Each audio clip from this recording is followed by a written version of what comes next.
Think China, 13th of February 2024, India and the aggressor, the unstable new status quo in China. While constructing a navy to dominate the Indian Ocean and a defensive infrastructure in Tibet, China is impeding Indian operations in preparation for an all-out assault against the Indian subcontinent. Early in January, Wang Yi, the Chinese foreign minister, delivered a speech at a symposium devoted to the nation's foreign relations.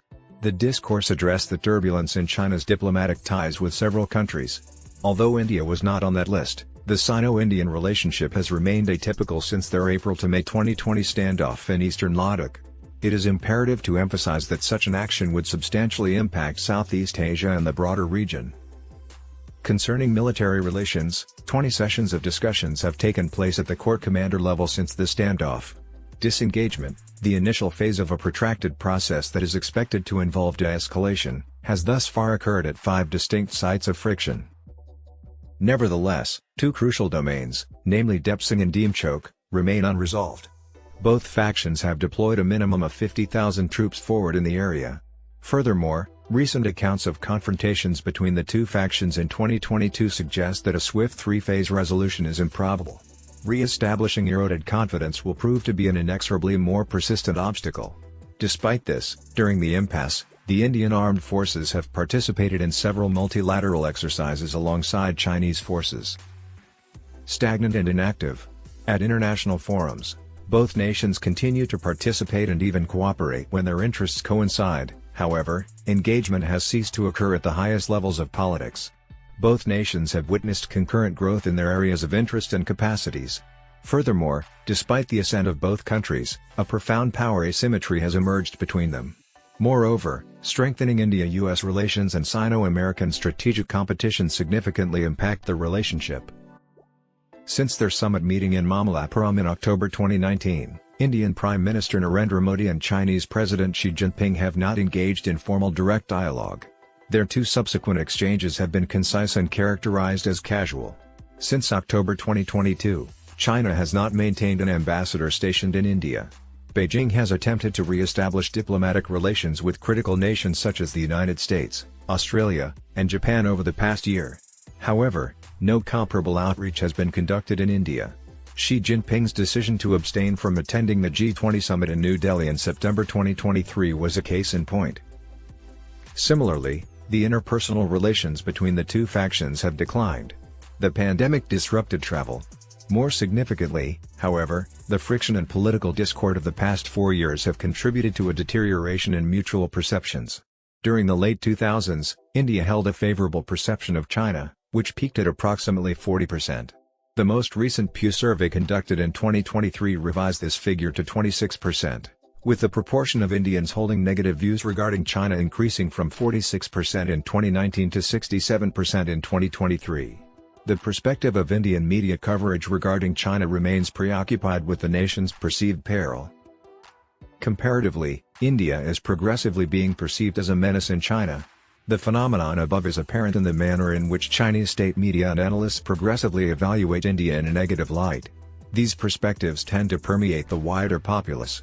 As an illustration, according to a survey conducted by Tsinghua University in 2023, a mere 8% of the Chinese population held a positive perception of India, while approximately 32% perceived India to influence China's security substantially. A consequence of this erosion of trust in 2023 was both nations' reciprocal expulsion of journalists. An imbalance in trade. The commerce relationship between the two nations has been regarded as a silver lining.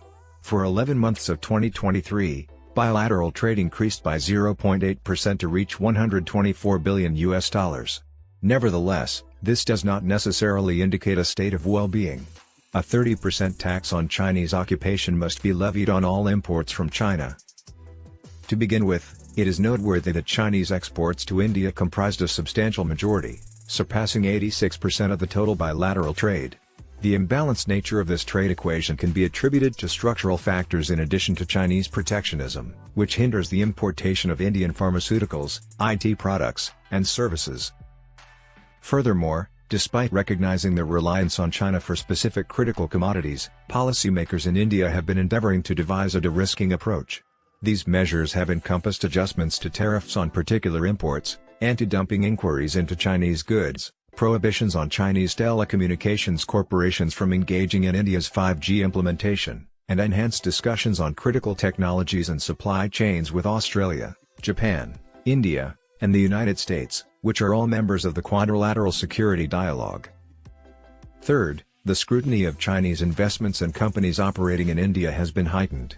The most recent instance occurred in December 2023, when Hong Zekin, the interim CEO of Vivo India, was apprehended. This relates to an investigation into money laundering. Strategic perceptions represent a significant obstacle. Ultimately, power rivalries are intensifying between the two factions along their respective peripheries, encompassing Southeast Asia and the broader global South.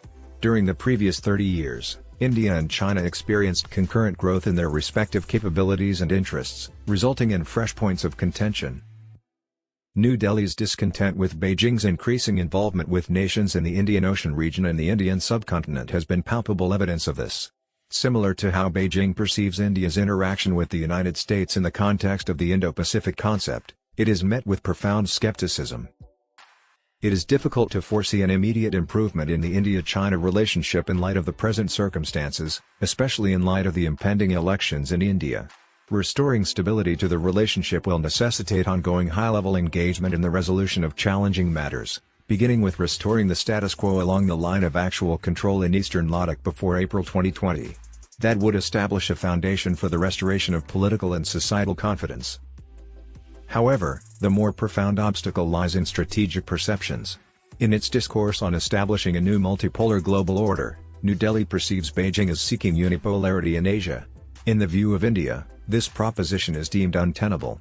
In contrast, Beijing predominantly perceives Indian foreign policy as its strategic rivalry with the United States rather than regarding it as an autonomous actor whose actions are motivated by its strategic concerns.